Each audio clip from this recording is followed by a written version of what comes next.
Mas bom, dando continuidade aqui, né, ao nosso estudo de capacitores no nosso curso de eletromagnetismo, vamos passar agora, né, para o próximo tópico, né, envolvendo os capacitores, que é o tópico da associação de capacitores.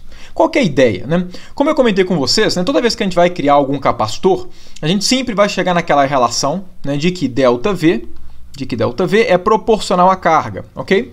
E isso é uma relação que sempre vai acabar acontecendo, né? E que a gente definiu a capacitância de forma que a nossa carga ela vai ser igual a capacitância vezes a diferença de potencial. Ou seja, a capacitância ela pode ser escrita como Q dividido por ΔV, né? Então, a capacitância, como a gente discutiu, é uma das grandezas, é a grandeza, no caso, que define um capacitor e está associado ao quanto de carga o capacitor consegue, né, acumular, dado uma certa diferença de potencial. Além disso, né, a gente também evidenciou que a capacitância é uma grandeza que está relacionada às questões geométricas do nosso capacitor, ok? Então, dependendo de como é a montagem do capacitor, né, qual que é o tamanho das placas, qual que é a separação entre as placas, como é o formato dos condutores, ok? Dependendo como a gente monta fisicamente o capacitor, a capacitância varia, ok? Porém, esse cara daqui nunca varia, ok? Sempre a nossa diferença de potencial sempre vai ser proporcional à carga que esse cara está guardando, né? Sempre vai ser proporcional. O que vai mudar, claro, é a constante de proporcionalidade, dependendo do tipo de capacitor que a gente está trabalhando. Num ponto de vista somente teórico, a gente sempre consegue montar capacitores que possuam as capacitâncias que a gente bem entender, ok? Porque eu vou dar um exemplo aqui no capacitor de placas planas e paralelas. Aqui, né, o valor, né, a gente chegou a calcular desse cara, é ε0A dividido por D. Como essa área é a área das placas, que quem decide qual vai ser o tamanho é quem monta o capacitor, e esse D é a distância entre as placas, que quem decide é quem monta o capacitor também, né, fica claro, né, não só por essa expressão, mas se a gente for pegar de qualquer capacitor, que na prática, né, num ponto de vista, né, teórico, né, sem pensar no ponto de vista prático, a gente sempre consegue criar capacitores que tenham os valores que a gente quiser de capacitância, certo? Você sempre consegue encontrar um valor de área e um valor de distância entre as placas, né, dando aqui o nosso exemplo para o capacitor de placas planas e paralelas, que vá, né, retornar exatamente a capacitância que você quer. A questão é que, no ponto de vista prático, nem sempre dá para a gente criar capacitores da forma que a gente quiser, ok? Imagina que você quer criar um capacitor que vai para, enfim, que você vai colocar em um circuito elétrico qualquer, certo? Numa placa, num chip eletrônico. Obviamente, não faz sentido você criar um capacitor que vai ter uma área, por exemplo, de 3 metros quadrados. Okay? Então, assim, obviamente alguns valores aqui de áreas e alguns valores de distância não fazem muito sentido na hora da construção do nosso capacitor. Por mais que, teoricamente, como quem decide quem são as dimensões do capacitor sou eu, como teoricamente isso faz com que eu consiga construir qualquer valor de capacitância, na prática existem limitações, né, físicas, exatamente para que a gente consiga, né, obter o valor de capacitância que a gente quiser. Por conta disso, né, que o tópico de associação de capacitores é algo extremamente importante. Porque, como eu vou mostrar para vocês nessa aula, né, é possível a gente pegar um conjunto de capacitores, associá-los de tal maneira que a associação desses capacitores vai se comportar como um único capacitor com uma capacitância que pode ser calculada. Ou seja, se você tem dois capacitores, né, imagina que você tem dois capacitores, um com capacitância C1, outro com capacitância C2, é possível associá-los de maneira que a associação desses dois capacitores vai se comportar como se fosse somente um capacitor de capacitância C3. E essa capacitância C3 vai estar relacionada com essas duas. E no ponto de vista prático, né, saber como é que a gente faz essas associações é extremamente importante. Porque às vezes, igual eu comentei, às vezes não dá para a gente criar um capacitor com a capacitância que a gente quer. Porém, a gente pode ter um conjunto de capacitores com determinadas capacitâncias e associá-los para encontrar a capacitância que a gente quer. Então, às vezes, o valor de capacitância que a gente necessita, ele, apesar de não ser facilmente construível para um único capacitor, você pode construir o valor que você quer fazendo associação de capacitores, né, de maneiras específicas. No ponto de vista geral, existem diversas formas da gente associar capacitores.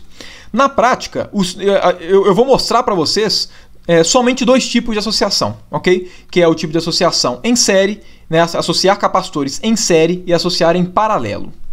Obviamente, é possível a gente vislumbrar associações de capacitores que não sejam associações nem em série nem em paralelo. Okay? É possível fazer associações extremamente complicadas de capacitores, porém, diversas dessas associações mais complicadas podem ser vistas como um conjunto de associações em série e um conjunto de associações em paralelo.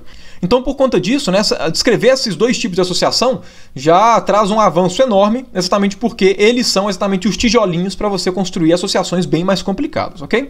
Então, primeiro de tudo, né, vamos definir exatamente o que é uma associação em série e o que é uma associação em paralelo. Né? Muito provavelmente você que está assistindo aqui, né, já deve saber o que caracteriza esse tipo de associação. Afinal de contas, o nome associação em série e associação em paralelo a gente já vê para associação de resistores, quando a gente está lá no contexto, né, de circuitos elétricos no próprio ensino médio.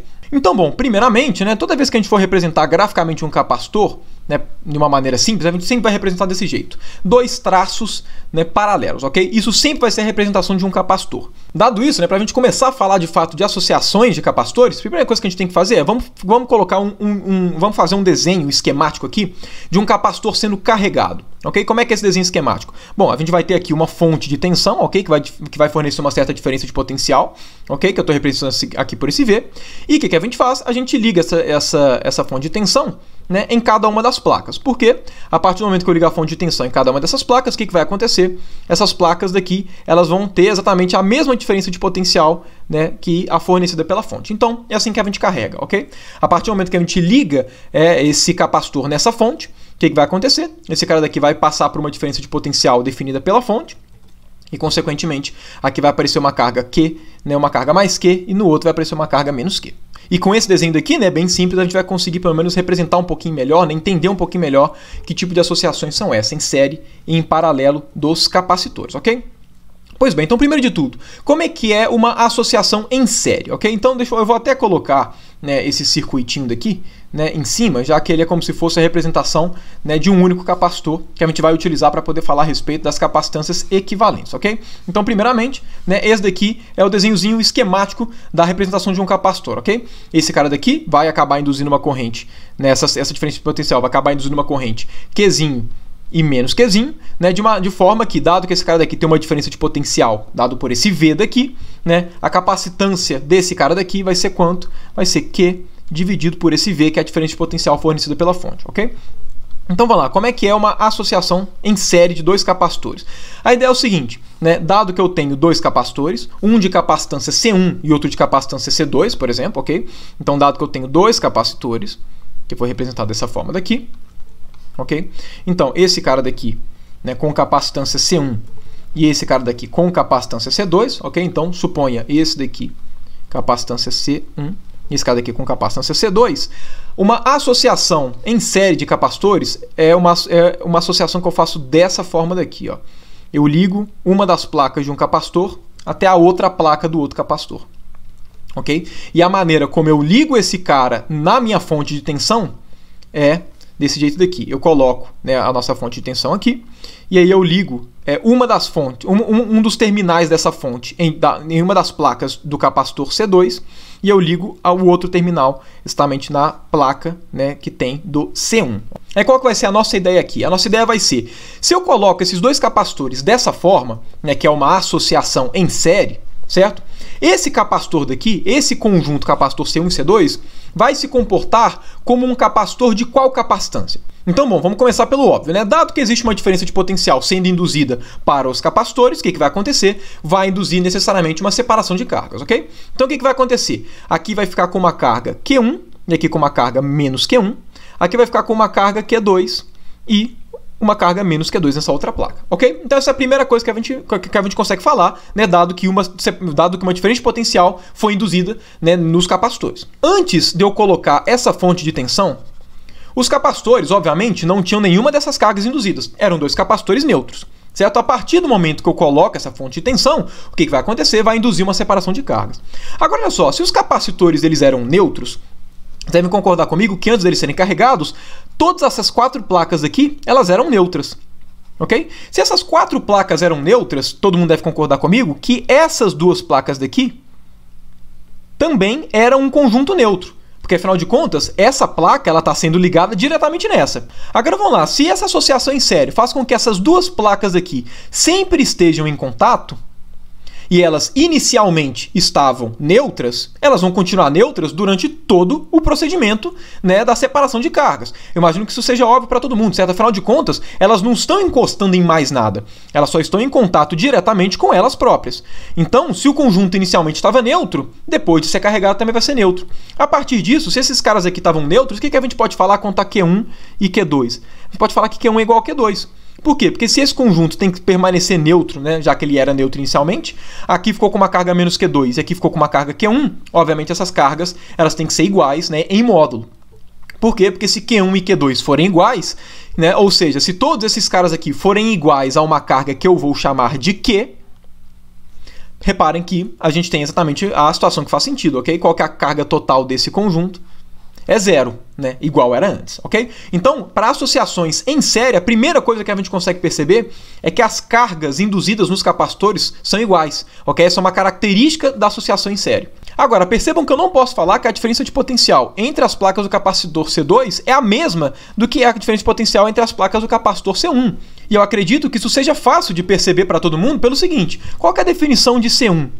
Né, da capacitância C1, não é a carga que ele está acumulando, dividido pela diferença de potencial entre as placas, e a capacitância C2 não é a carga que está ali, dividido pela diferença de potencial entre as placas. A gente já viu que as cargas são iguais, então o numerador desses dois caras aqui são iguais.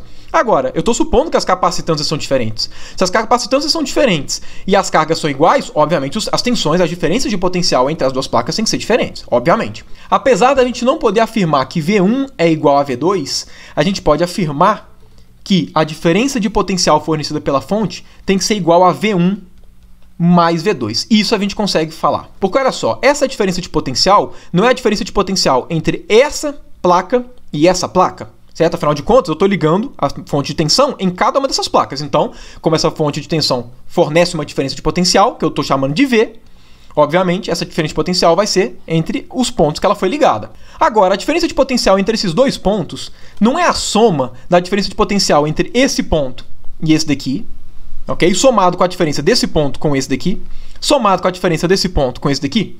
Agora, vamos lá. Quanto é que é a diferença de potencial daqui para cá? Exatamente V2. Quanto é que é a diferença de potencial daqui para cá? É zero. Não existe diferença de potencial. Afinal de contas, as placas estão ligadas. Se elas estão ligadas, elas atuam como se fosse um único condutor. Então, o potencial nelas vai ser todo o mesmo, certo? E quanto é que é o potencial desse ponto para esse ponto? É exatamente o potencial entre as placas V1. Ou seja, a diferença de potencial entre esse ponto e esse ponto é a soma da diferença de potencial entre as duas placas dos capacitores, ok? Então, apesar da gente não poder falar que as tensões, as diferenças de potencial são iguais, a gente pode falar que o potencial fornecido pela fonte é a soma dos potenciais que vão aparecer exatamente nessas placas aqui dos capacitores, ok? Dado isso daqui, vamos fazer o seguinte, né? Vamos inverter a ordem desse cara, ok? Dado que essas expressões aqui são válidas, certo? Que a definição de capacitância, nada me impede de escrever invertido, ok? V1 é igual a Q dividido por C1 e V2 é igual a Q dividido por C2. Agora, a tensão da bateria não é exatamente V1 mais V2? Então, como é que a gente pode escrever essa tensão? A gente pode escrever ela como sendo Q dividido por C1 mais Q dividido por C2. Ou seja, a gente pode escrever ela como sendo Q dividido, né? Na verdade, Q que multiplica 1 sobre C1 mais 1 sobre C2. Ok? Eu vou até tirar, né, essa associação aqui em série, né? Vamos jogar aqui para a próxima página, para a gente discutir com um pouco mais, né, de sossego, né, com um pouco mais de espaço. Né, e vamos, né, parar de mendigar espaço aqui. Então, ou seja, a gente pode afirmar que a tensão fornecida pela bateria, ela vale Q, que multiplica 1 sobre C1 mais 1 sobre C2.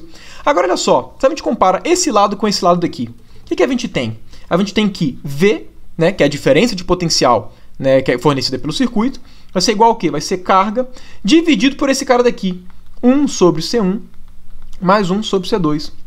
Então, o que essa expressão daqui está falando para a gente? O que essa expressão daqui está falando é que esses dois capacitores, né, que estão em série, eles atuam como um único capacitor de capacitância que eu vou chamar de CEQ, que é capacitância equivalente, né, definida como 1 sobre capacitância equivalente é igual a esses caras. Porque se eu defino essa relação, percebam que eu vou cair exatamente na relação de um único capacitor. Ok? Ou seja, formalmente falando, né, a capacitância equivalente de uma associação em série de capacitores, ela é o quê? Ela é simplesmente a soma dos inversos das capacitâncias. Ok? Então eu vou escrever isso aqui. Percebam, né, fica aqui de exercício, porque é bem direto, de que se eu tivesse mais capacitâncias aqui, imagina que eu tivesse N capacitâncias, ok? Um número N de capacitâncias que eu iria chamar de C1, C2, C3, C4 até Cn, todas em série. Né? É muito simples mostrar, né, fica aqui de exercício, que seria simplesmente fazer a soma de todos os inversos desses caras, ok? É bem direto nessa relação. Outra coisa, né, que eu vou deixar aqui de exercício para vocês fazerem, certo? É uma relação, na verdade, que dá para pegar com álgebrazinha mesmo, né? Uma pessoa do ensino médio conseguiria pegar, mas é um resultado interessante. É que é o seguinte, esse tipo daqui de regra de associação, ele nos passa uma informação bem relevante, que é a seguinte: como a capacitância equivalente de um capacitor em série é sempre obtida dessa forma, certo? A soma dos inversos.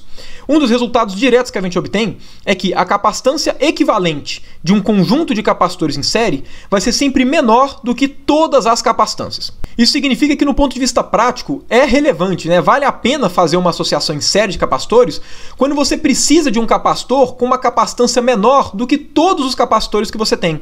Porque sempre que você faz associações em série, a capacitância equivalente vai ser sempre menor do que todas as capacitâncias que compõem, ok? Então, no ponto de vista prático, né, sempre quando você visa reduzir a capacitância, né, de algum sistema específico.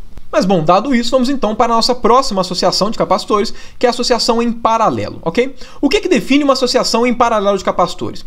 A associação em paralelo ela é definida da seguinte forma, né? Deixa eu colocar aqui, deixa eu desenhar os dois capacitores, ok? Eu estou representando sempre com 2, mas obviamente, né, é um tipo de associação que vale, né, para N capacitores. Uma associação em paralelo ela é definida dessa forma, né? Quando eu coloco uma fonte de tensão aqui, ok? E essa fonte de tensão, eu vou ligar um dos ramos a ambos os capacitores, ok? Então, enfim, eu vou fazer aqui a ligação e a gente divaga um pouco a respeito. Então, bom, esse daqui, né, é o nosso esquema de uma associação em paralelo, né? Claro, eu poderia colocar aqui mais N capacitores, né? Vai acrescentando todos eles, ok? E percebam a principal diferença com relação à associação em série, ok?